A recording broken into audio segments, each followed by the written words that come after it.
Hi there and welcome to Hyundai Power Equipment. My name is Adrian and today we're going to look at some routine servicing on your HYM 460 SPR roller lawnmower.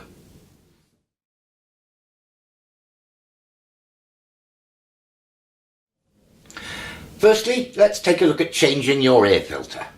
Now the air filter is located here on the front left hand side of the engine from the operator position and is contained within this box.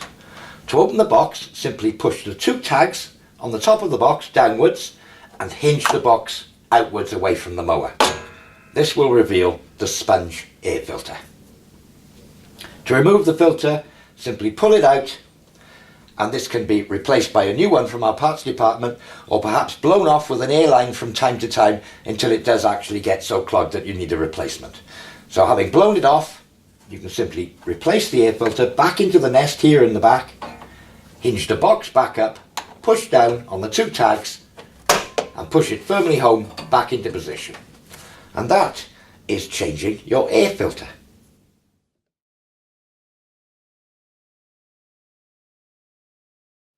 Let's move on to changing the spark plug on your lawnmower. The spark plug is located here behind the spark plug cap on the front of the engine. Firstly, gently remove the spark plug cap, taking care not to wrench it completely out because that will rip the spark plug cap away from its lead. And we'll tuck it to one side. Next, taking a spark plug spanner or box spanner, place it over the spark plug, fully home over the hexagon and loosen the spark plug.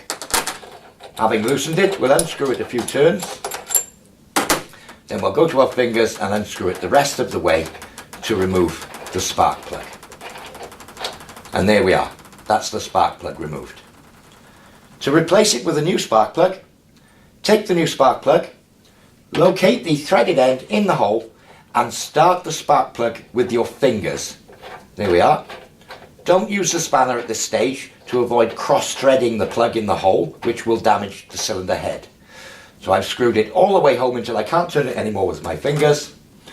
And I'll tighten it back up with the spark plug spanner. Nice and firm, but not overly tight. So I'll retrieve the spark plug cap, place it back over the spark plug, line it up, and press it firmly home. And that's how to change your spark plug.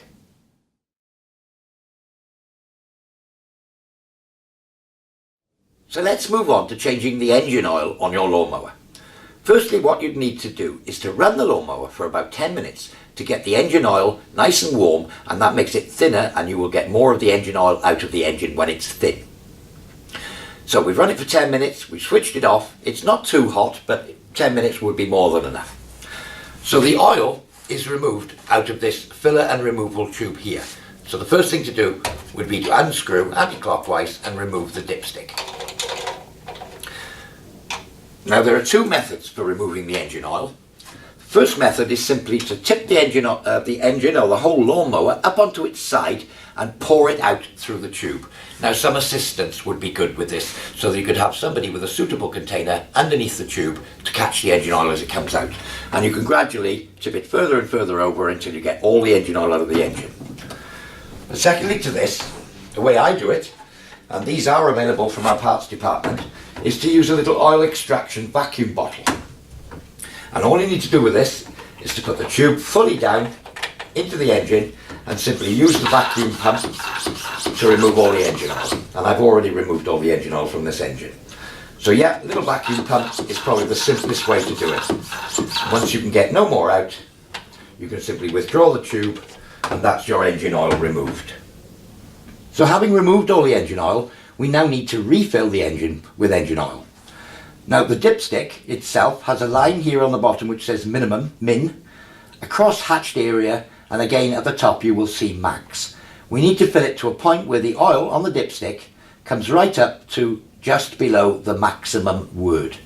And to test it, simply place the dipstick down in, no need to screw it in, into the hole, pull it back out to test it. So to fill with oil, use a suitable container like a jug or something like that, and you will need a 1030 or 1540 grade motor oil. Gradually pour in perhaps a couple of 100 millilitres at a time. until the dipstick reaches the desired mark. Now when you're pouring it in, allow time for the oil you've just poured to run down the tube into the engine so that you're not dipping the dipstick into the oil that's just in the tube.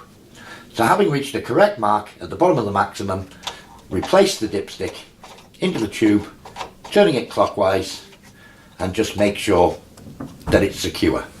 And that's your oil changed.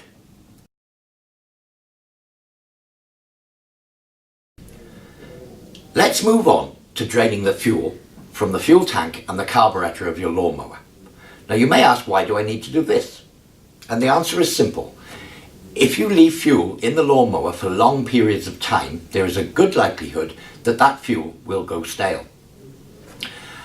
Say for instance you put your lawnmower away in the autumn and you come to use it in the spring, the lawnmower will not start because any fuel that's left in it will be stale. So we need to remove that. So I shall show you how that is done. So let's start with removing the majority of the fuel from the fuel tank itself, should it have a lot of fuel in it. Simply remove the top from the fuel tank, and again, if you do have one of these vacuum bottles, you can simply place the vacuum tube in the tank and remove the fuel. If you haven't got one of these vacuum bottles, it is possible to remove any remaining fuel from the fuel tank via the carburetor, and we'll go into that next. So to remove the stale fuel from the carburetor float bowl, you will see on the float bowl there is a bolt on the bottom pointing vertically upwards and one facing forwards on an angle here. This is the bolt we need to loosen. Now if you have already drained your tank, you will only get a small amount of fuel out of here, so probably a little bit of paper towel in this area, and you can undo the bolt and drain out any remaining stale fuel from the system. If you haven't drained the fuel tank, you will probably need a funnel under here to catch the fuel as it comes out and run it into a suitable container. So, I'll just undo the nut and remove the bolt, taking care not to lose the little fibre washer. And I will have removed that bolt and its fibre washer, taking care not to lose it. So any stale fuel will drain out of this carburetor over a period of time. If your fuel tank is full, it will come out quite a lot of it, and you'll need a funnel, a piece of pipe and a suitable container. So having drained the carburetor, we now know we've no more fuel coming out, and I can replace the bolt with its fibre washer. Tighten it up with my fingers, and then finally, using a 10mm spanner, just push the bolt home with the spanner until it's tight. And that's how to drain the fuel system of stale fuel on your lawnmower.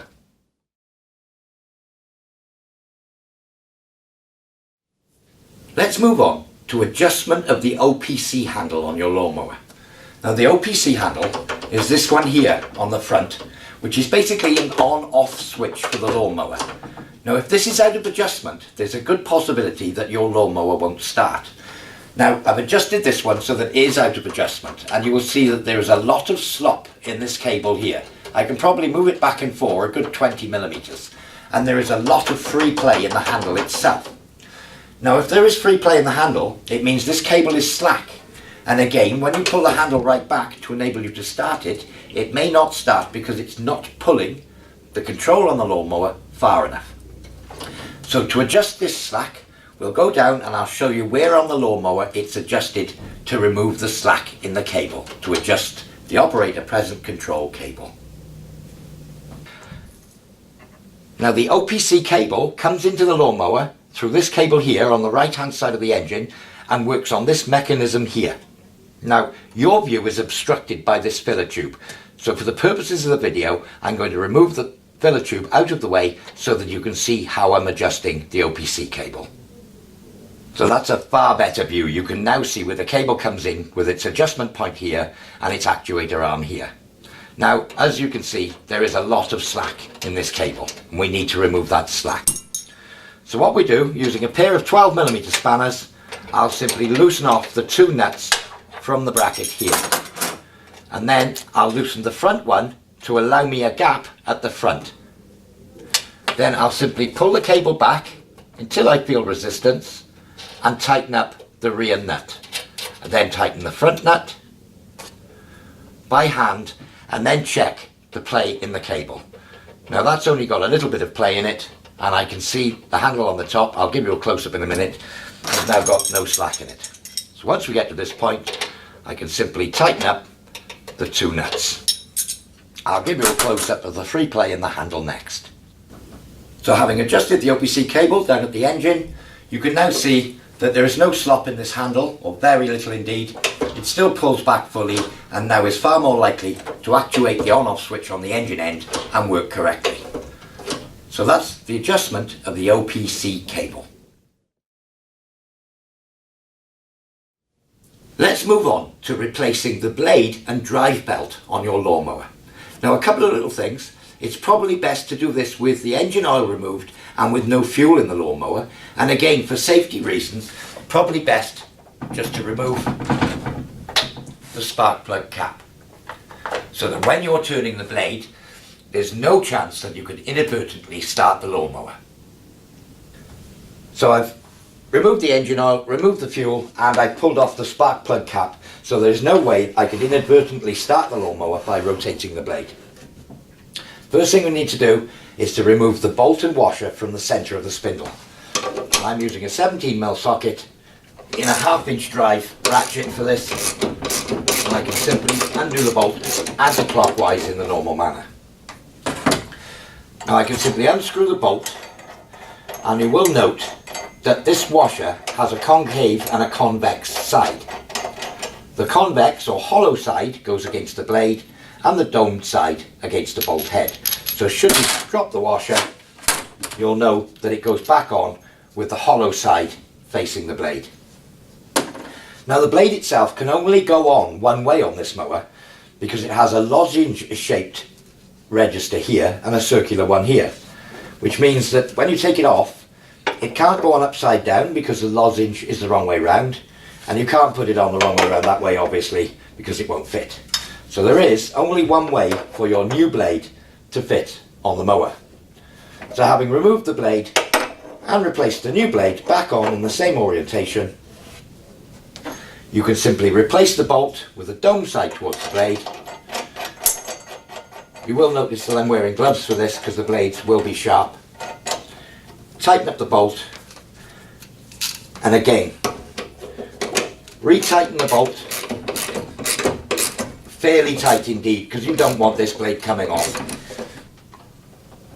Tight as I can get it with reasonable force, and that's the blade fitted. Now there is a torque reading for this should you have a torque wrench, and that is available from our service department.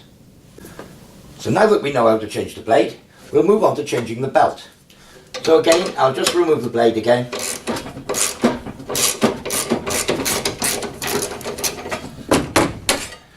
Out with the bolt, keeping the washer the right way round. Place the bolt and the washer to one side and the blade to one side. Now this is the blade carrier that will simply pull out from the lawnmower. Now you will notice that there are two drive dogs and a drive key. And the drive key is here in the shaft. Now there is a likelihood that this may fall out, so just be wary of where this key is when you remove the drive plate. So I've removed the drive plate. The next thing I need to do is to remove this plastic guard here. And it's simply held on by one bolt in this location. Now it's like a little coach bolt with a square head, and you can hold the bolt in place on the top of the mower directly opposite where this nut is. So I'll just undo the nut with a little 10mm socket.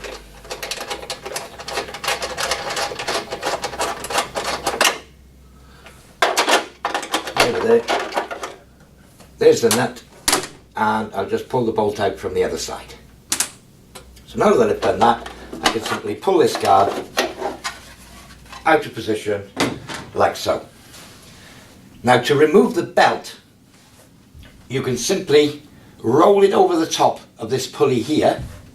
So I'll show you that. Pull it forward and roll it over the top of the belt onto this shoulder, and then you should be able to just freely take it away, hold it in the centre, push it back in this direction and out with the belt. You will see that in this area is the pulley on the gearbox, and you simply hook the belt over in this sort of fashion over the pulley. So to refit it, I'll just hook it back in over the pulley like so, over the end of the output shaft of the mower, back onto that shoulder, and I'll simply roll it back into position onto there. And that's the belt replaced. So now we're just going to do a reversal of what we did before. We'll replace the guard, making sure that this little lip is behind the piece of steel here. Drop it back into position like so. I'll place the bolt back in from the top, put the nut back into my little socket driver here, and I should be able to just locate it quite simply. So sorry if I'm getting into shot a little bit. There we are, that's the bolt in the hole, and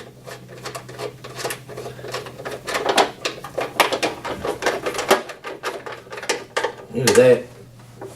Tightening that firmly, we're back in position. So the next thing to do is back onto the blade carrier. Now we need to line up the keyway with the key in the output shaft.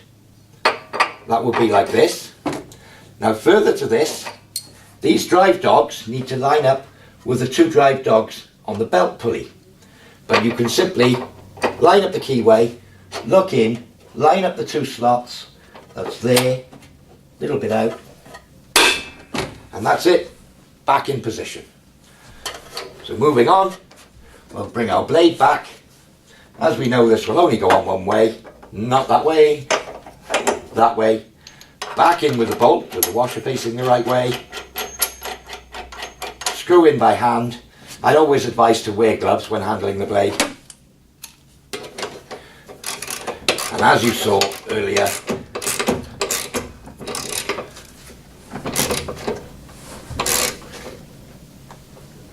tighten up the blade firmly.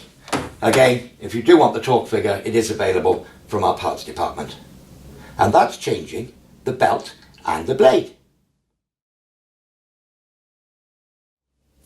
Well, I do hope you found this demonstration useful. Should you require any more information on this or any of our other products, simply visit www.hyundaipowerequipment.co.uk. I've been Adrian, and happy mowing.